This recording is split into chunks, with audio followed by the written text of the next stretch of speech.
Olá, bem-vindos mais uma vez a um novo vídeo de marcas e de vans. Olha, pessoal, eu acho que eu já comentei isso outras vezes com vocês, com certeza já, né?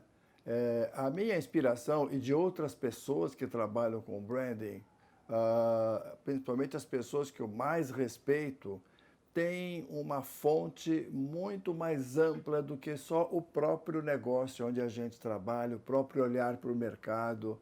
É sempre uma fonte de inspiração que transcende os livros de negócio. Nada contra os livros de negócio, muito pelo contrário. Se eu estivesse falando mal dele, estaria dando um tiro no meu próprio pé. Até porque eu já publiquei 4 livros de negócio. Mas a formação de um profissional que mexe com comunicação, que mexe com branding, com gestão de marca, precisa ser alimentada com outras N fontes de conhecimento sobre o pensamento e o comportamento das pessoas, sobre o comportamento humano, né?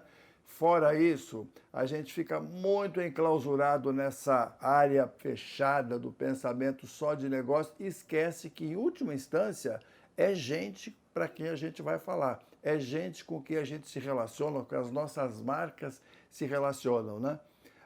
Ai daqueles que não considerarem isso, porque a formação fica muito truncada, fica muito limitada. E o resultado, às vezes, é um produto muito mais artificial, muito menos conectado com a alma humana daqueles com quem você está falando. Muito bem. Hoje eu me lembrei de um livro recente que eu acabei de ler, de um pensador brasileiro, economista, filósofo, ele é um pouco de tudo, que eu admiro profundamente há muito tempo, que já me inspirou muito com seus livros, com suas palestras, que é o Eduardo Gianetti. O Eduardo Gianetti lançou há muito pouco tempo um livro chamado O Anel de Giges, subtítulo Uma Fantasia Ética. E sobre o que é esse livro? É sobre branding? Bom, esse livro não é sobre branding especificamente, mas é também sobre branding, também sobre muitas coisas relacionadas com relações entre pessoas. Pessoas e marcas, marcas, pessoas, empresas, enfim, ele nunca fala nesses termos, eu que estou extrapolando, tá? Muito bem, o que é o Anel de Giges? É a história que ele conta, recupera, de séculos antes de Cristo, né? Começou com o historiador Heródoto, o primeiro historiador da história, né? E depois, nos textos de Platão, da República de Platão, a história é contada de uma forma mais interessante ainda.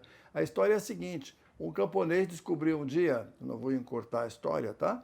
Mas vou fazê-la um pouquinho mais compacta, um anel.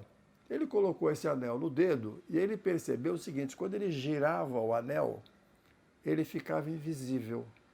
E quando você fica invisível, você cria uma sensação de poder enorme, porque você não é visto, o que você fizer não vai ser percebido, e assim por diante. Bom, o Anel de Giges é uma fantasia ética, como ele fala, né?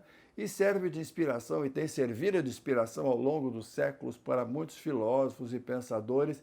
E eu estou trazendo isso para a nossa realidade por duas razões. Primeiro, do ponto de vista brasileiro, político, eu fico pensando o seguinte: o quanto a prerrogativa de foro, a imunidade parlamentar, tudo isso não são formas quase que de usar um anel de giz para não ser percebido que você faz errado. Mas e na vida das empresas, que é o que nos interessa mais particularmente? As marcas, por exemplo, não têm anel de giz, pessoal. O que elas fizerem vai ser percebido. As marcas não têm imunidade, não têm prerrogativa de foro, elas estão visíveis a olho nu para quem quer que seja hoje, principalmente diante desse maravilhoso universo digital. Nós estamos nus diante do mercado em última instância. Então esqueçam a possibilidade de que nós somos invisíveis, que nós temos um anel de giz para uma vez ou outra talvez, fazer algo que não queira ser percebido, mas é percebido. Então, em última instância, pessoal, salve a transparência, abaixo o anel de Giges. Até a próxima, pessoal. Olha, e não se esqueçam de ler o livro do Gianetti, porque ele é uma fonte fantástica de ensinamento para nós todos.